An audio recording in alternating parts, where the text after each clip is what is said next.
Welcome back, Chappelle. Welcome back to your flipped classroom and our continuing discussion of the Renaissance, right? That big unit where we've been talking about that all-enduring concept of rebirth, right? That rebirth of Greek and Roman intellectual attributes coming in at the end of the late Middle Ages, all right? So the big thing about it, though, is that we have left off recently talking about big things about the Renaissance that make the Renaissance kind of different from the Middle Ages. We talked about the economy, guilds, artwork, architecture, all these other different things that are going to make the Renaissance be a giant leap forward, that are going to create that change in trends to merit the fact that it is known as a different historical period. Now, what this flip is actually about to be about, though, is the writers of the Renaissance, okay? And so we're going to go ahead and clip in a flip real quick for y'all to go ahead and watch, where we discuss how writing is actually the bedrock of the Renaissance, and the very first thing that came around that actually kind of motivated and pushed forward the entirety of the Renaissance itself. But I'll be back here in about 2 seconds because I'm going to jump in the middle of this flip to explain one of my favorite writers, because I just don't think I did justice on this last one.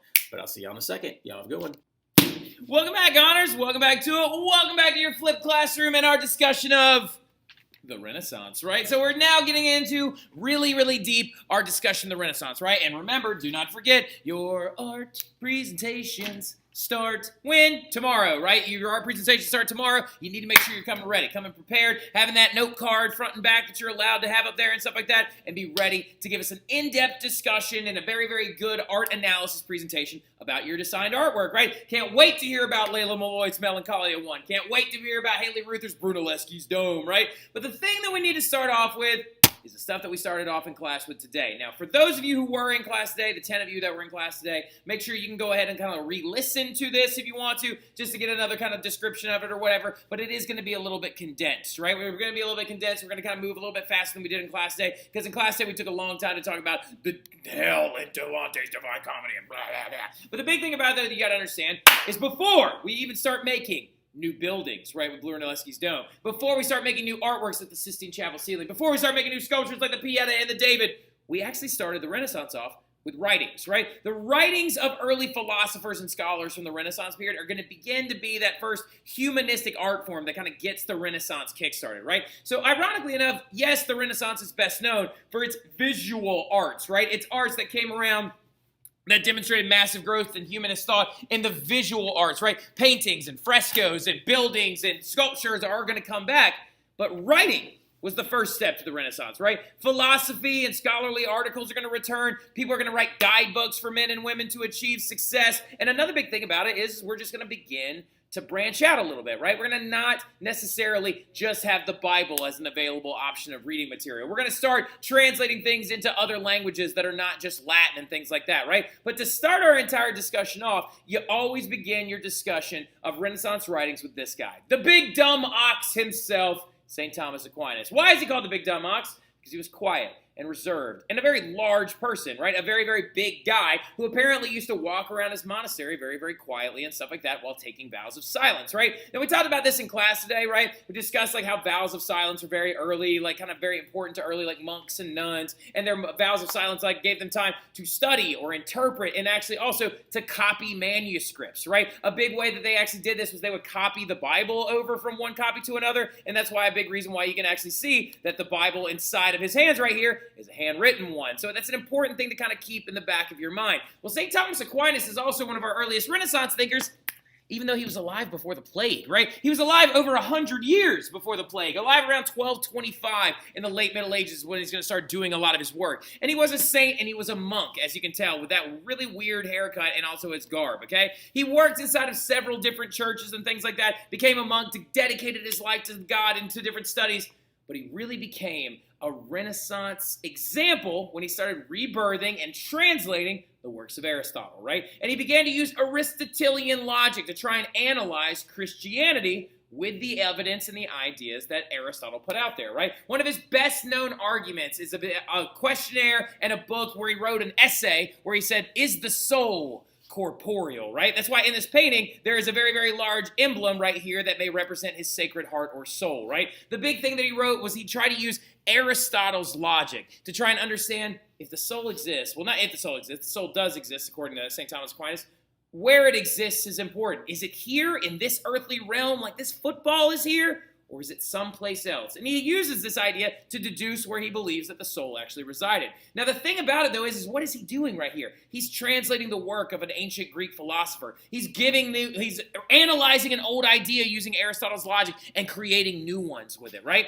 So what is he doing? He is being a humanist, right? And he is actually known as the saint, the patron saint of scholasticism, right? He is going to be the guy that creates and starts this trend of translating old philosophers and old Roman and Greek philosophers, right? And he becomes this guy that we literally now say a prayer to before our exams start, right? St. Thomas Aquinas, exactly, right? So the thing about it, though, getting in general, thank you, Mr. Terry from the past, right? I really, really appreciate that. Last year's Mr. Terry discussing St. Thomas Aquinas and the writings of the Renaissance that are very, very important, that demonstrate that change-up between, of course, the Middle Ages and the Renaissance time period, okay? Now, what we need to understand, though, now is we're about to talk about probably the best and most famous and most intense writer of them all. You will learn about 4 different writers in this flip. You're going to learn about St. Thomas Aquinas, Petrarch, Machiavelli, who is going to be very, very important, and then you're going to learn about this other guy right now named Dante, okay? Dante is probably the most important out of all of them. He's the most famous out of all of them. His work endures the most out of all of them, because you have to understand Dante Alighieri, by the way, is his last name, A-L-I-G-H-I-E-R-I.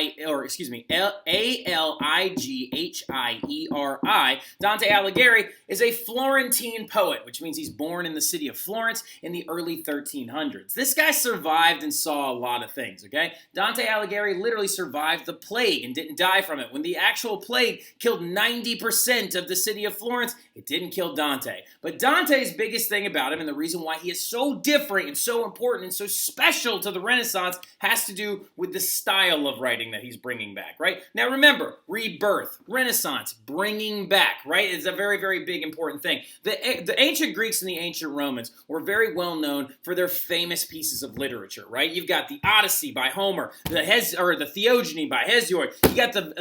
You've got the Aeneid by a very famous poet by the name of Virgil that Dante himself was actually obsessed with. It was his most famous, like his idol, his role model, right? It was this guy named Virgil who wrote a famous story about a man who actually fled Troy and eventually went off and founded Rome. Now, the thing that you need to understand, though, is all those pieces of epic literature, Dante's going to bring that idea back, right? And he's going to be the very first writer to become very famous in European history since the fall of Rome for creating this piece of epic literature. Now, a lot of people are going to argue with that. They're going to be like, what about Chaucer and blah, blah, blah, blah, blah, blah. Calm down. Everybody knows Dante's super important for a lot of reasons, right? The epic poetry that he brings back, though, comes back at the end of the Middle Ages. And his most famous work is a work of fiction, y'all, that is very, very important, and it's known as the Divine Comedy, right? Now, the Divine Comedy is not a tiny book. This bad boy is impressive, right? Several hundred cantos and over 1,000 lines of works, all written in poetic style, and it's a big, fat stack of a book, right? So what you need to understand, though, is the Divine Comedy has 3 separate sections. And the entire premise of the Divine Comedy, and this is some stuff that you need to go ahead and write down,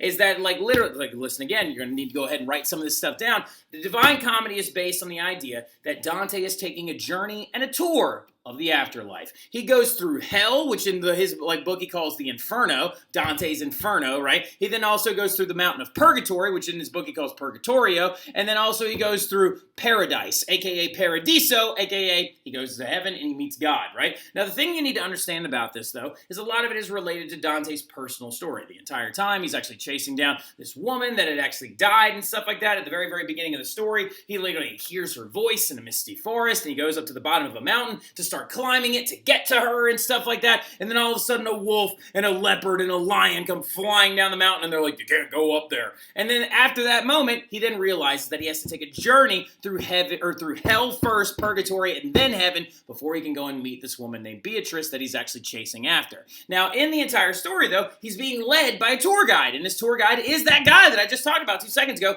Virgil, right? Virgil, the famous Roman poet, apparently appears to Dante in the afterlife, and he says, I must take you on a trip, on a journey through all these different areas, right? I will first take you on a tour of hell, we will then go into the purgatory, and then we will go into paradise, aka heaven. Now, the thing about that's really, really cool, though, one of my most enduring favorite things about it, and look to see if you can find it in my classroom, apparently as Virgil and Dante are walking across the threshold of hell, there is a big gate, right? A huge metal gateway that above it actually is written in Italian. It says, Abandon all hope, ye who enter here, because you are about to go into hell, and so you have no hope left, right? And by the way, look for it. If you look above my classroom door, there's like a little like 10 that actually says that as well. So the big thing about it, though, that when you're looking at this, he then goes on a journey through hell. And according to Dante's Divine Comedy, hell has 9 separate circles, right? 9 separate circles, and this map right here is an actually pretty famous one, of course. We're done by the guy named Botticelli.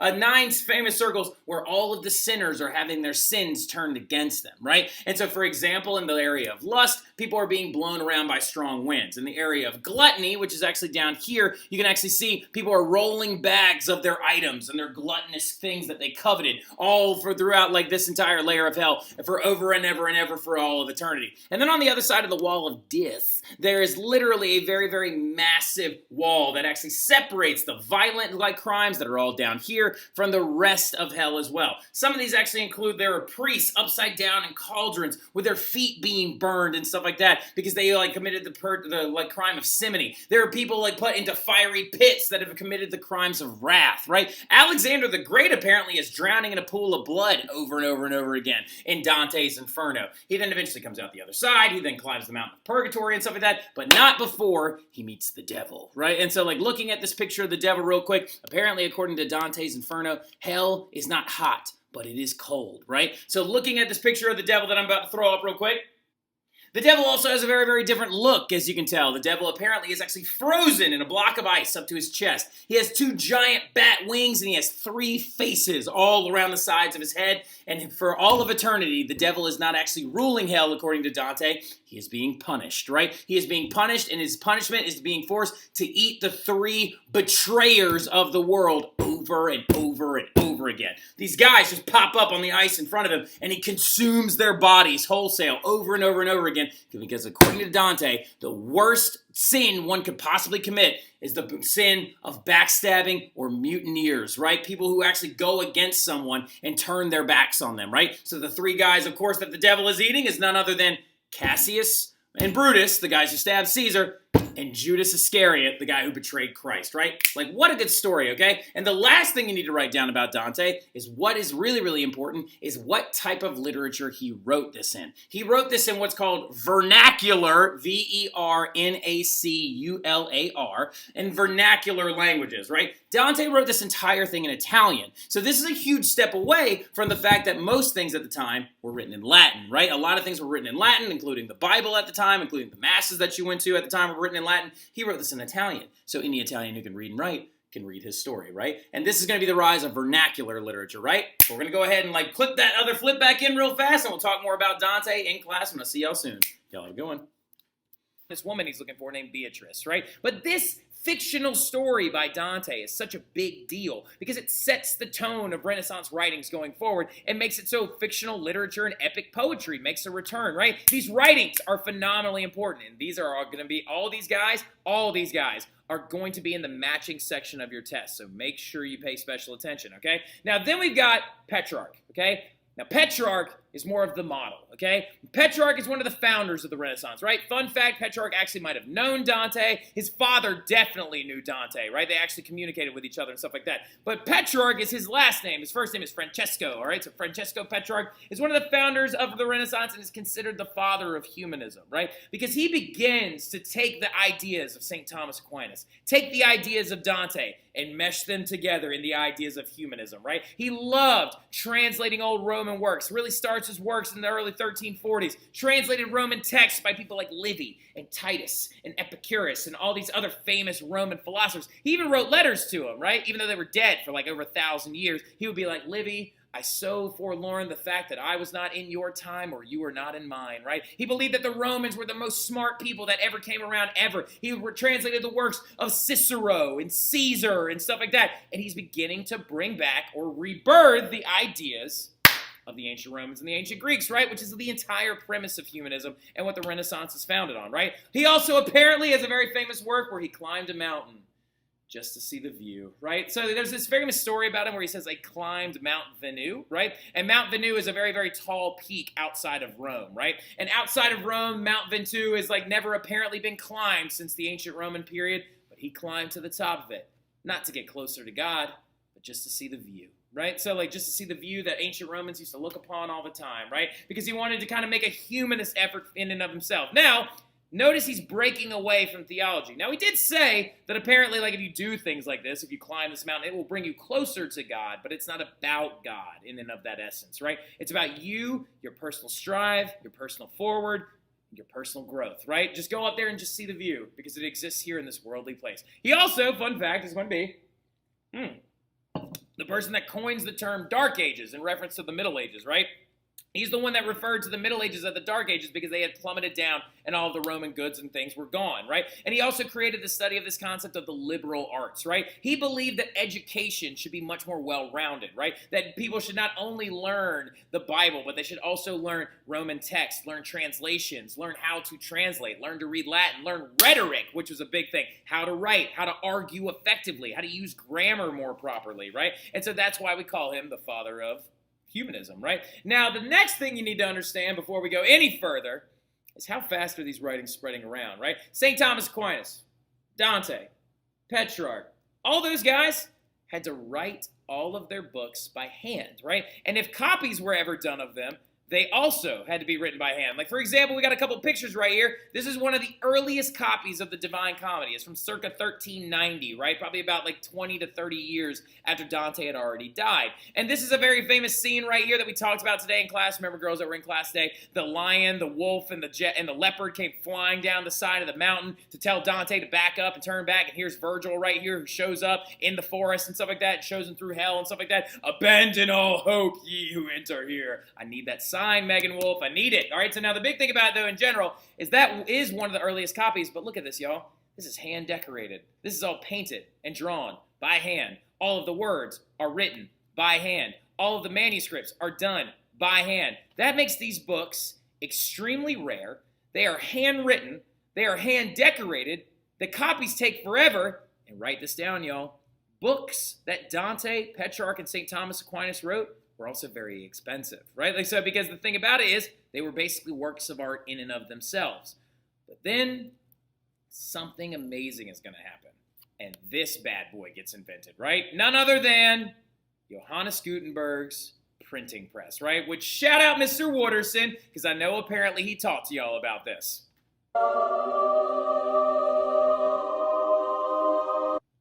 That guy just sent from heaven, right? So the big thing about it, though, in general, all right, is Johannes Gutenberg is going to create the printing press, right? And he prints the Bible first. Go figure. But the thing about it that you need to understand is that Johannes Gutenberg created the very first, put this word in here somewhere, movable type printing press, right? Now, how did this device work? What would you do with it? How did you actually make something printed? How did you print anything at all in this printing press? Well, the way you did it was you would have these little things called types, right? And these little things called types look kind of like Scrabble tiles, right? They're little Scrabble tiles that were raised up, and it would be like an A, a B, a C, a D, but you could kind of pick them up independently, right? And if I wanted to make a piece of paper that said, Mr. Wooderson is my hero, is the title of this like book that I'm going to do, I'm going to take an M, a capital M, an uppercase M, because he kept all the capital letters on the upper cases above your head because he didn't use them as often. That's why they called them uppercase letters and lowercase letters, because the lower ones were there for easy reaching, right? Like, so now the big thing about it, though, in general, is I'll take an M, and then a little R, and then a period, and then a big W from the uppercase, and then an O, and then an O, and then a D, and then an E, then an R, then an S, then an N,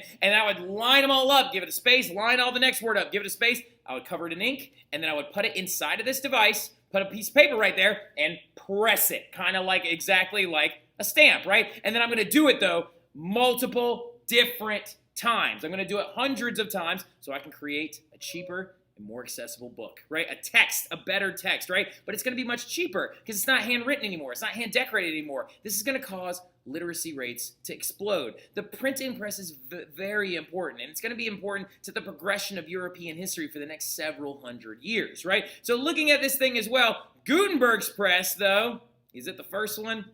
No. It's important to actually discuss that really quickly, right? They're Asian kingdoms, and they're in the monsoon marketplace period.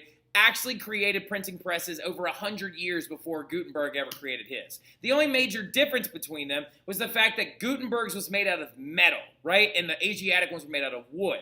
The types for the wooden ones would actually degrade a little bit faster. They soak ink up a lot and stuff like that, whereas Gutenberg's printing press was made out of metal and was a little bit more sturdy and stuff like that, right? So what you're going to understand, though, is not only is Gutenberg's press going to be very important, but now print shops are going to be able to show up all over northern Italy, up in the Holy Roman Empire, and in these centers of like economic activity. And, big thing as well, jot this down, print shops eventually become centers of propaganda, right? Which is a big thing as well when we get into the Reformation, okay? Now the thing, so we got one more. Got one more big one that we got to talk about, and we got to go over him, and we got to make sure you know him, and you got to get after it, and his name is none other than Nicolo Machiavelli. Nicolo Machiavelli is probably the most important out of all these writers outside of Dante, right? I would say Dante and him like rival each other as the same. Dante's the most important writer pre-printing press. Machiavelli is the most important writer post-printing press because he wrote this right here, this famous book known as The Prince, right? The Prince by Nicolo Machiavelli is probably the most important writing to come out of the Renaissance in its entire movement, okay? Nicolo Machiavelli, when he wrote The Prince, he tried to explore one philosophical construct.